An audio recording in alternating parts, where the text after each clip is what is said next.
आपके ग्रह नक्षत्रों की बात कर लेते हैं। अगर शनि, राहु और केतु की चाल ठीक नहीं है तो आपके लिए दिक्कत हो सकती है। इसको कैसे ठीक करना है वो जानिए। ज्योतिष के मुताबिक शनि, राहु और केतु ग्रह अलग अलग समय पर जो है परेशान करते हैं। जब इन तीनों ग्रहों की दशा और महादशा होती है तो इंसान पूरी तरह से समस्याओं से घिरने लगता है। इस समय पे बीमारियां घिरने लगती हैं, बिजनेस में लॉस होने लगता है, परेशानियां आ जाती हैं, दुश्मन बनने लगते हैं, समाज में मान सम्मान घटने लगता है और बहुत सी परेशानियां जीवन में इन ग्रहों के प्रभाव से दस्तक देती हैं। जब आपको वो उपाय बताए जाएं, इसका शनि, राहु और केतु के को कैसे आप ठीक किया जाए, कैसे ठीक करें, ये जानते हैं। अपने आसपास एक ऐसी जगह देखिए जहां पानी की मछलियां हों। अब आप मंगलवार को रात को एक काले कपड़े में 50 ग्राम काले तिल, 150 ग्राम जो है या आप काले उड़द की जो साबुत दाल होती है, मूंग जो काली साबुत की दाल होती है, उसको मिलाकर बांध कर रख दीजिए। अब इस कपड़े को रात भर सोते समय अपने बेड साइड के पास में रख के सो जाइए। सुबह सुबह उठकर इसको स्थान पर रखें जहां आप मछलियों को आपने देखा है।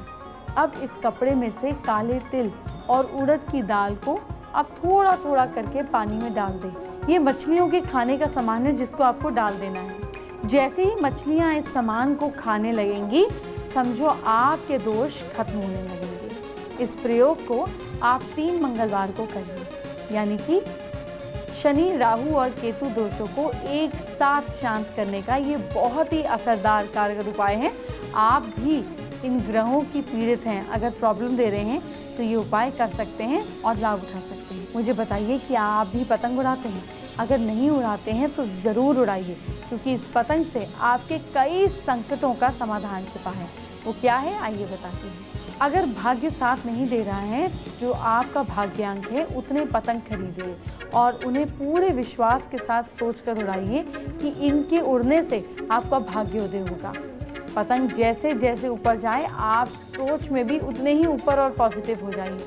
आपका भाग्योदय हो रहा है, ऐसे सोचिए, बिना डरे और कंजूसी से ऊपर जाने दें, मतलब बिल्कुल खुल के ऊपर जाने दें और फिर दिल को पूरी तरह से खुल जाने दीजिए। जीवन का आनंद लीजिए और जीवन से परेशानियों को ख़त्म करने के लिए मकर संक्रांति जैसा समय हो गया, होली हो गया, इस समय से पहले पूजा स्थान पर दीपक जलाइए या कोई भी शुभ दिन हो गया, भगवान से प्रार्थना करें कि जीवन में सारी परेशानियां जो हैं कि समाप्त हो जाए, दुर्भाग्य चला जाए और फिर गुड़ और तिल से बनी मिठाइयाँ आपको ज़रा सी आपको मंदिर में रखनी है, बाकी गरीबों में, आस पड़ोस में बांट दीजिए। बड़ों का आशीर्वाद लीजिए, फिर पतंग का आनंद लीजिए। अगर दुर्भाग्य बहुत परेशान कर रहा है तो आप जितनी उम्र है उतनी पतंग लीजिए, उन पर काली इंक से मेरे दुर्भाग्य अब मुझे छोड़कर दूर चले जाओ, इन सब पतंगों को उड़ा दें और फिर काट दें। ऐसा करने से आपकी पतंग जैसे ही कट जाएगी, आपका बैड लक से कनेक्शन भी कट जाएगा। जैसे ही आपकी पतंग कटे, आप खुश हो जाएं और सोचें कि आपके जीवन में खुशियाँ, सौभाग्य, गुड लक प्रवेश कर गया है। अगर किसी ग्रह विशेष के कारण बीमारी बहुत ज़्यादा परेशान कर रही है तो उस ग्रह के संबंधित रंग की पतंग खरीदें, बच्चों में बांट दें। आपकी खुशी जीवन में लौट आएगी, परेशानी छू मंतर हो जाएगी। अगर कोई बुरी नज़र से परेशान हो तो आप क्या करें, आप 4 से लेकर 7 पतंगे खरीदिए, फिर उस पर कोयले से या फिर आप काजल से एक बुरा चेहरा, एक बैड फेस बना दीजिए।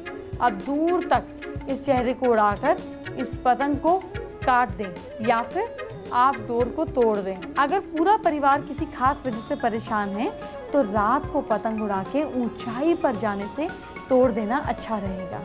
अगर कारोबार में या फिर दुकान में परेशानी है, 7 पतंगों का इस्तेमाल करके आप दीवार या कांच को सजा दें और लोगों की निगाह उस पर बस पड़नी चाहिए, ये हमारा काम है। इससे आर्थिक लाभ होगा। जहां आप बैठते हैं उसके सामने आप एक सुंदर सी पतंग लगा दीजिए, आपकी सफलता के रास्ते खुल जाएंगे।